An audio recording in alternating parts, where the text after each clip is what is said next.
नीलेश पांडे जी, गोरखपुर। महाराज जी, आप कह रहे हैं कि आपके वहाँ एक कुरीति फैली हुई है कि दीक्षा जो मतलब ऑप्शन देते हैं दीक्षा गुरुजी कि पंचाक्षरी मंत्र ले लो तो मांसाहार कर सकते हो, लहसुन प्याज खा सकते हो, द्वादश अक्षर मंत्र मत लेना, या उसको लेते हो तो फिर आप नहीं पा पाओगे। तो महाराज जी ऐसा है क्या शास्त्र में कि शिव जी का मंत्र ले लो जिससे आप सब कुछ खा पी सकते हो? बिल्कुल बिल्कुल नहीं, ऐसा कहीं शास्त्र आज्ञा नहीं करता। पंचाक्षरी मंत्र महामहिम मंत्र है, आप इसे खिलवाड़ समझते हैं? इसे जो ऐसा लोग कहते हैं कि ये सब निकृष्ट बुद्धि भ्रष्ट बुद्धि के लोग कहते हैं, ये घोर पाखंडी की बात है।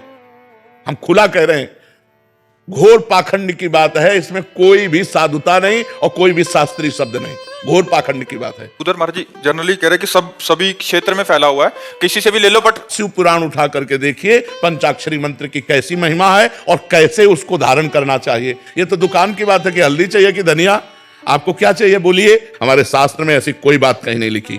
जब कभी किसी को गुरु मंत्र देने की बात आती है तो यहां तक कह दिया जाता है कि भाई प्याज लहसुन तमोगुणी है, इसका भी त्याग करो, मांस मदिरा की तो बात जाने दो, अच्छे आचरण वाले बनो। ऐसा कौन सा मंत्र है जो आदेश करता है आप मांस खाओ दूसरे का? तो ये सब भ्रष्ट आचरण वाली बात है, ये हमारे शास्त्र सम्मत नहीं है। कोई भी हो, कहीं भी हो, हमें इससे मतलब नहीं है।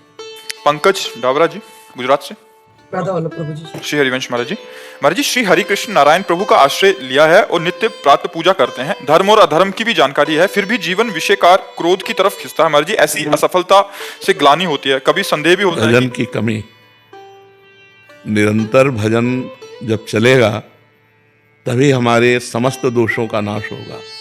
घनीभूत जहां समय ही नहीं है, कभी हम भगवत गुणगान कर रहे हैं, कभी भगवत गुणगान सुन रहे हैं, कभी भगवान का नाम जप कर रहे हैं, कभी मंत्र जप कर रहे हैं और संसार के कार्य भी कर रहे हैं। जो हमें संसार के कार्य मिले वो कार्य करते हुए अपनी इंद्रियों में जो मन में भोगों के प्रति गलत व्यथा है उसको सहना पड़ेगा। जो मन और इंद्रियों के द्वारा दी हुई व्यथा को सह जाता है, व्यथित नहीं होता, वही अमृत पद का अधिकारी होता है। तो ये सहना पड़ेगा हमें।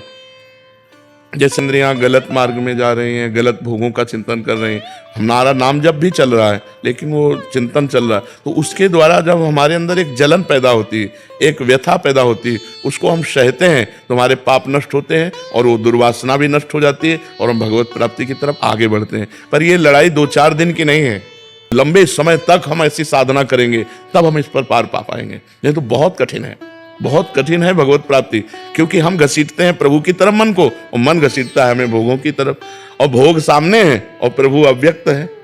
प्रभु तो दिखाई नहीं दे रहे और भोग सामने है, तो मन हमारा घसीट कर भोगों में डाल देता है। अभी भोगो और अभी सुखी हो, भगवान तो बाद की बात है, भोग तो अभी है, अभी भोगो अभी सुखी हो जाओ। प्रयत्न पूर्वक भजन में लगाना पड़ेगा, प्रयत्न पूर्वक भोगों से हटना पड़ेगा, तब हम भगवत प्राप्ति की योग्यता को प्राप्त कर पाएंगे। नहीं तो हमारा जब मन गंदा, हमारी इंद्रियां गंदी, तो फिर भगवान, यदि निर्मल मन है तो भगवत प्राप्ति, नहीं तो फिर वो भोगों की तरफ खींचेगा। हमें रोकना पड़ेगा। अनुकूलता प्रतिकूलता लाभ हानि सुख दुख को समान भाव से सहते हुए जब हमारा भजन होता है तब भगवत प्राप्ति होती है। आप सभी को राधे राधे। आज के इस वीडियो में महाराज जी ने बहुत ही अच्छी बातें बताई है कि हमारा मन भगवान की ओर कैसे जाएगा। तो बात महाराज जी ने सही कही है कि एक साइड हमारा भोग है और एक साइड भगवान है, तो भगवान तो दिख नहीं रहे हैं, लेकिन हाँ जो चीज़ मुझे चाहिए वो मुझे दिख रहा है।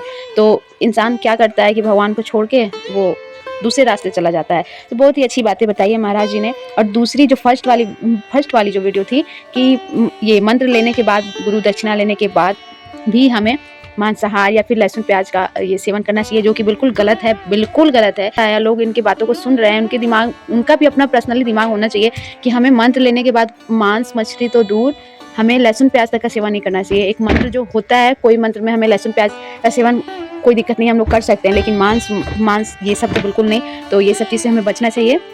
चलिए मिलते हैं आप लोगों से नेक्स्ट वीडियो में। आप सभी को राधे राधे। वीडियो कैसी लगी मुझे कमेंट्स करके बताना।